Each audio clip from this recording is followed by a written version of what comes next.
இந்த செய்தியை உங்களுக்காக வழங்குவது அருண் மசாலா.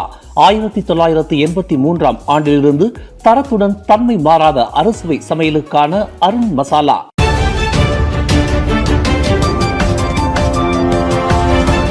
வணக்கம். திசைகளின் ஒரு மணி செய்திகள். தைப்பிங் சிறை கலவரம் தொடர்பான சுஹாகாம் அறிக்கை அமைச்சரவையில் ஆய்வு செய்யப்படும். அமைச்சர் ஃபாமி ஃபட்சில் உறுதி. தைப்பிங் சிறைச்சாலை கலவரத்தில் கைதி ஒருவர் உயிரிழந்த சம்பவம் தொடர்பாக மனித உரிமைகள் ஆணையமான சுஹாகாம் வெளியிட்டுள்ள அறிக்கையை அரசாங்கம் ஆய்வு செய்து பின்னர் அடுத்த கட்ட நடவடிக்கை குறித்து முடிவு செய்யும் என்று அரசாங்க செய்தி தொடர்பாளரும் தொடர்புத்துறை அமைச்சருமான ஃபாமி ஃபட்சில் தெரிவித்துள்ளார். இந்த விவகாரம் அமைச்சரவை கூட்டத்தில் விவாதிக்கப்படவில்லை என்றாலும் கூட அந்த அறிக்கையில் கூறப்பட்டுள்ளவைகள் குறித்து அரசாங்கம் கவலை கொண்டுள்ளதாகவும் அவர் குறிப்பிட்டுள்ளார்.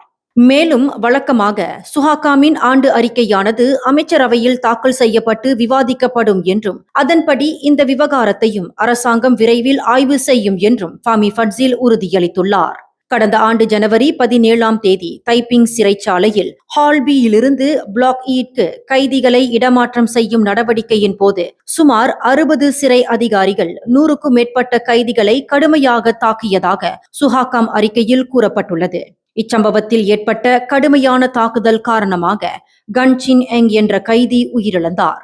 கன் சின் எங் மரணம் தொடர்பாக சிறை அதிகாரி ஒருவர் மீது கொலை குற்றச்சாட்டு பதிவு செய்யப்பட்டுள்ள நிலையில் சம்பவத்தில் தொடர்புடைய மற்ற அதிகாரிகள் மீதும் குற்றவியல் சட்டத்தின்படி நடவடிக்கை எடுக்க வேண்டும் என்று சுஹாகாம் தனது பொது விசாரணைக்கு பின்னர் வலியுறுத்தியுள்ளது. இது தொடர்பாக இலக்கவியல் அமைச்சர் கோபிந்த் சிங் டியோவும் தேசிய போலீஸ் படை தலைவர் மற்றும் அட்டார்னி ஜெனரலிடம் விளக்கம் கோரியுள்ளார். பிரதமர் டத்தோசரி அன்வார் இப்ராஹிம் இன்று புதன்கிழமை காலை புத்ராஜயாவில் உள்ள மஸ்ஜித் புத்ரா பள்ளிவாசலில் ஹரிராயா ஹஜ்ஜி சிறப்பு தொழுகையில் கலந்து கொண்டார். காலை 7:56 மணியளவில் தனது துணைவியார் Dato' Seri doctor Wan Azizah Wan இஸ்மாயிலுடன் அவர் பள்ளிவாசலுக்கு வருகை புரிந்தார். அவர்களுக்கு மலேசிய இஸ்லாமிய மேம்பாட்டுத்துறை இயக்குனர் டாக்டர் சிராஜுடின் சுஹைமி வரவேற்பளித்தார். இந்நிலையில் அன்வார் தம்பதியினர் பிரதான மண்டபத்திற்கு சென்று தொழுகையில் ஈடுபட்டனர். அதனைத் தொடர்ந்து அங்கு கூடியிருந்த 10,000க்கும் அதிகமான தொழுகையாளர்களுடன் இணைந்து அன்வார் தக்பீர் முழக்கத்தில் பங்கேற்றார். அதன் பின்னர் மஸ்ஜித் புத்ரா பள்ளிவாசலின் தலைமை இமாம் டாக்டர் முகமது ஜக்குவா ரொட்சாலி தலைமையில் ஹரிராயா ஹஜ்ஜி சிறப்பு தொழுகை நடைபெற்றது. அதனைத் தொடர்ந்து தியாகம் உண்மையான நேர்மையை கோருகிறது என்ற தலைப்பில் வழங்கப்பட்ட சிறப்பு மார்க்க சொற்பொழிவு நிகழ்ச்சியிலும் அன்வார் பங்கேற்றார். தொழுகை நிறைவடைந்த பின்னர் பள்ளிவாசலில் கூடியிருந்த பொதுமக்கள் மற்றும் தொழுகையாளர்களுடன் அன்வார் கலந்துரையாடி அவர்களுக்கு வாழ்த்துக்களை தெரிவித்தார். நேற்று ஈரான் அதிபர் மெசட் பெசஸ்கியானுடன் தொலைபேசியில் உரையாடிய பிரதமர் டத்தோஸ்ரீ அன்வார் இப்ராஹிம் சரியான சந்தர்ப்பம் அமையும் போது தெஹ்ரானுக்கு பயணம் மேற்கொள்ள திட்டமிட்டுள்ளதாக தெரிவித்துள்ளார். இந்த உரையாடலின் போது ஹார்மஸ் நீரிணையில் சிக்கியிருந்த மேலும் ஒரு மலேசிய கப்பலை விடுவிக்க உதவிய ஈரானுக்கு அன்வார் நன்றி தெரிவித்துள்ளார். அதேவேளையில் ஈரான் விரைவில் அமைதி நிலைக்கு திரும்ப வேண்டும் என்ற நம்பிக்கையையும் அவர் பகிர்ந்து கொண்டார். மேலும் இஸ்ரேல் மற்றும் அமெரிக்கா மேற்கொண்ட ட்ரோன் தாக்குதல்கள் மற்றும் ராணுவ நடவடிக்கைகளை மலேசியா தொடர்ந்து கண்டிப்பதாகவும் ஈரான் அதிபரிடம் அன்வார் மீண்டும் வலியுறுத்தினார். இதற்கிடையில் மலேசியாவின் அமைதி மற்றும் மனிதாபிமான நிலைப்பாட்டிற்கு ஈரான் அதிபர் பாராட்டு தெரிவித்ததுடன் இருநாட்டு உறவுகளை வலுப்படுத்தும் நோக்கில் தெஹ்ரானுக்கு வருமாறு அன்வாருக்கு அழைப்பு விடுத்துள்ளார். இந்நிலையில் சரியான சந்தர்ப்பம் அமையும் போது நிச்சயமாக ஈரானுக்கு பயணம் மேற்கொள்ள உள்ளதாகவும் அன்வார் தெரிவித்துள்ளார்.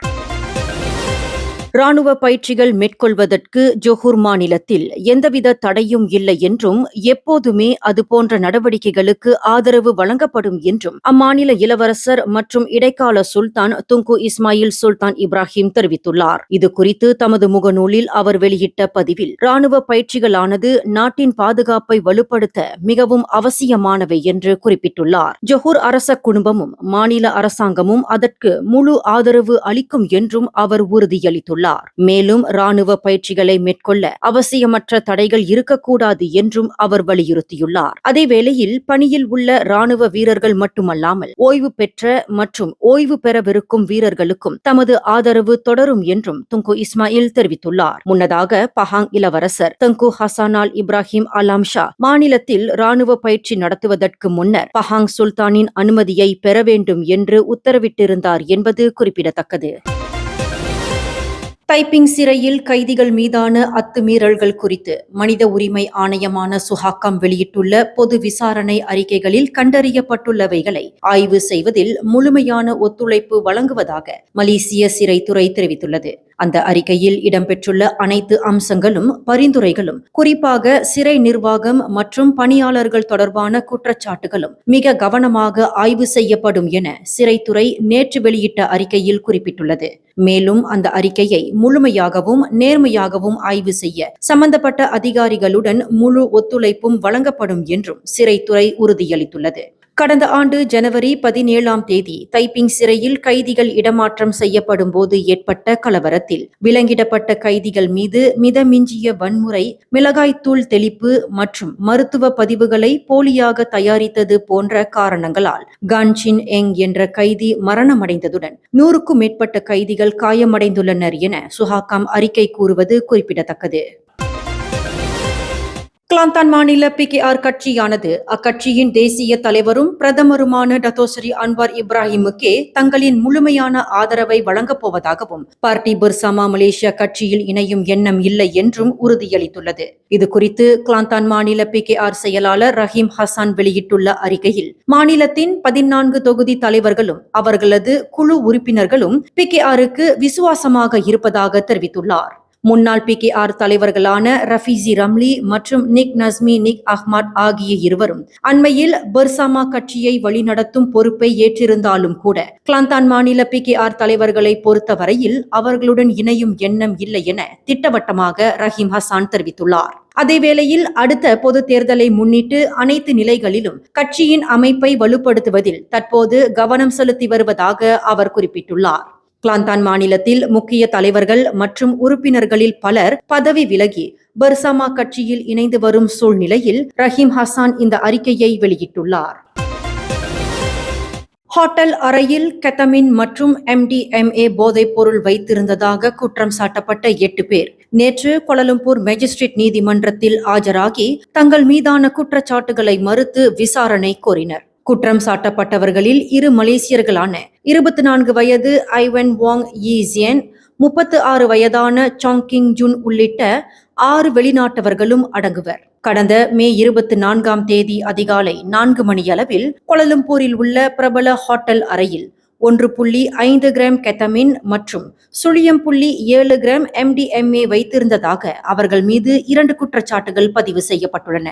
இவ்வழக்கானது ஆபத்தான போதைப் பொருள் சட்டம் 1952 மற்றும் குற்றவியல் சட்டம் பிரிவு 34 கீழ் பதிவு செய்யப்பட்டுள்ளது. குற்றம் நிரூபிக்கப்பட்டால் அதிகபட்சமாக 1 லட்சம் ரிங்கிட் அபராதம் அல்லது 5 ஆண்டுகள் சிறை தண்டனை அல்லது இரண்டும் விதிக்கப்படலாம். இந்த செய்தியை உங்களுக்காக வழங்கியது அருண் மசாலா. 1983 ஆண்டிலிருந்து தரத்துடன் தன்மை மாறாத அறுசுவை சமையலுக்கு அருண் மசாலா. மேலும் செய்திகளை தெரிந்து கொள்ள கீழே இருக்கும் பெல் பட்டனை அழுத்துங்கள். உங்கள் மகிழ்ச்சியை வெளிப்படுத்த லைக் மற்றும் ஷேர் செய்யுங்கள். தொடர்ந்து திசைகளோடு இணைந்திருக்க சப்ஸ்கிரைப் செய்யுங்கள்.